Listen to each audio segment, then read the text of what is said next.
கர்த்தருடைய பரிசுத்த நாமத்திற்கு ஸ்தோத்திரம். கடந்த ஆண்டு முழுவதும் தேவன் நம்மளை கண்மணி போல பாதுகாத்து வந்தார். வியாதியின் மத்தியில இருந்த போது ஜீவனை தந்து உயிரோடு வைத்திருக்கிறார்.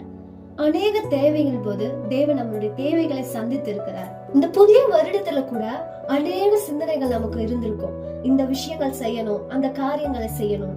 ஆனா தேவன் நம்மை குறித்து வைத்திருக்கிற திட்டத்தின்படிதான் நம்ம செல்ல வேண்டும். அவருடைய பாதையை மாத்திரம்தான் நம்ம பின்பற்ற வேண்டும். வேதாகமத்துல அநேக ஸ்திரீகளை குறித்து கேள்விப்பட்டிருக்கோம். இப்பொழுது ஒரு ஸ்திரீயை குறித்து பேச விரும்புகிறேன். 1 ராஜாக்கள் 1ஆம் அதிகாரம் 1 முதல் 4ஆம் வசனம் வரை வாசித்து பார்ப்போம். அப்படி வாசித்து பார்த்தோமானால் அங்க ஒரு ஸ்திரீயை குறித்து பேசப்பட்டிருக்கிறது. அந்த ஸ்திரீ பேர் அபிஷாக். அபிஷாக் என்ற பெயரின் அர்த்தம் என்னவென்றால் வண்டரிங், அதாவது அலைச்சலை குறிக்கிறது. இந்த அபிஷாக் இளமையும் அழகாகவும் இருந்தார். இவள் சூனேம் என்ற ஊரை சார்ந்தவள். இவளை பற்றி 1 ராஜாக்கள் 1ஆம் அதிகாரம் 1 முதல் 4ஆம் வசனம் வரை குறிப்பிட்டுள்ளது. தாவீது ராஜா 40 வருடங்கள் ஆட்சி செய்த பிறகு முதிர் வயதின் காரணமாக ஓய்வு எடுத்திருக்கிறார். அந்த ஓய்வு எடுக்கும் நாளில ஒரு வேலையாட்கள் தேவைப்பட்டது, அதாவது ஒரு பெண் தேவைப்பட்டது அவருக்கு பணிவிடை செய்வதற்காக. அப்பொழுதுதான் இந்த அபிஷாக் என்ற பெண்ணை தேர்ந்தெடுத்து பணிவிடைக்காக அழைத்து சென்றார்கள். அபிஷாக் என்ற பெண் இளமையாக உள்ளார். இளமையான பெண்ணின் மனதில் அநேக கனவுகள் இருந்திருக்கும். தன்னுடைய எதிர்காலத்தை குறித்து, தன்னுடைய பெற்றோரை குறித்து அநேக கனவுகளோடு அவள் இருந்திருப்பாள். ஆனால் அவங்களுடைய கட்டளைக்காக கீழ்ப்படைந்து தன்னையே அர்ப்பணி. தாவீது ராஜாக்கு வேலை செய்வது அவ்வளவு லேசான காரியம் இல்லை.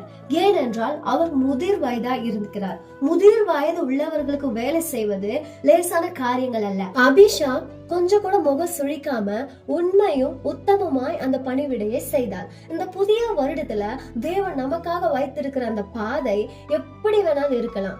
தேவன் நம்மளை எந்த மினிஸ்ட்ரிக்கு வேணா அழைத்திருக்கலாம். தேவன் நமக்கு எந்த திட்டத்தை வேணா வைத்திருக்கலாம்.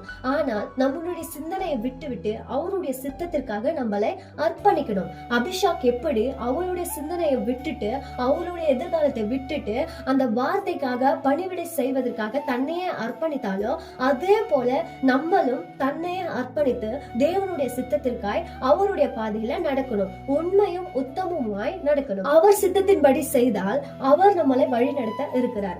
சங்கீதம் 32ஆம் அதிகாரம் 8ஆம் வசனம் வாசிப்போம். நான் உனக்கு போதித்து நீ நடக்க வேண்டிய வழியை உனக்கு காட்டுவேன், உன்மேல் என் கண்ணை வைத்து உனக்கு ஆலோசனை சொல்லுவேன். ஆமென், ஹல்லேலூயா. நம்மளை போதித்து அந்த நடக்க வேண்டிய வழியில கண்ணை வைத்து ஆலோசனை சொல்வதற்கு கர்த்தர் நம்மோடு கூட இருக்கிறார். பாதையில இடர்கள் வந்தாலும் நம்மளை நடத்துவதற்கு கர்த்தர் நம்மோடு கூட இருக்கிறார். அபிஷாக்கை போல நம்மளை அர்ப்பணித்து தேவனுடைய பாதையில போகணும். உண்மையும் உத்தமமாய் அவருக்கு பணிவிடை செய்யணும். Amen, hallelujah. Happy new year to all.